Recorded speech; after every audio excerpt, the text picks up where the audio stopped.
मिथुन राशीच्या लोकांना याही महिन्यात नवीन नोकरीच्या संधी आल्या का? जर तुम्ही नोकरीसाठी प्रयत्न करताय नवीन नोकरीसाठी, तर याही महिन्यात तुम्ही जास्त प्रयत्न करा, तुम्हाला संधी मिळू शकतात. आता मिथुन राशीच्या बाबतीत कसं घडेल माहितीये की नवीन नोकरीच्या संधी पण आहेत आणि काहीशा अडचणी पण आहेत.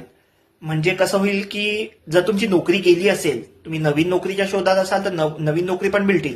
आणि जे लोक आधीपासून नोकरीत आहेत तर त्यांच्या नोकरीत अडचणी म्हणजे कशा की अचानक नोकरीत बदल होऊ शकेल, तुमचं डिपार्टमेंट चेंज होऊ शकेल किंवा ती नोकरी सोडून कदाचित तुम्हाला दुसरी नोकरी धरावी लागेल, असं काही ना काही होऊ शकेल. कारण मिथुन राशी ही द्विस्वभावाची राशी आहे. एक एक हो पण म्हणते, एक मन हो पण म्हणते, एक मन नाही पण म्हणते. त्याच्यामुळे असं थोडंसं तळ्यात मळ्यात होऊ शकतं मिथुन राशीचं ह्या महिन्यात. पण तुम्हाला लोकेशन चेंज करायचं आहे, जॉब स्विच करायचा असेल तर ह्या महिन्यात जास्त प्रयत्न करा.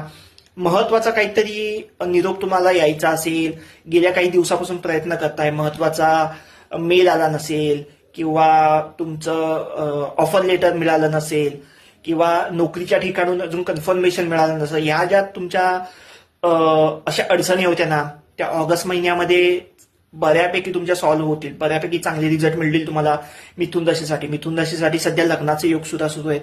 तुमच्या कसल्या कोर्ट केस चालू असतील, त्याच्याबद्दल निकाल समजा आला नसेल, तोही काही ना काही पॉझिटिव्ह तुमचं कोर्टाच्या बाबतीत सुद्धा आता ऑगस्ट महिन्यामध्ये मिळू शकतं. काही ना काही तुमच्या बाजूने निकाल लागू शकतो अशी शक्यता आहे. मी हे सगळं कारण पुन्हा ढोबळमानाने सांगत असतो.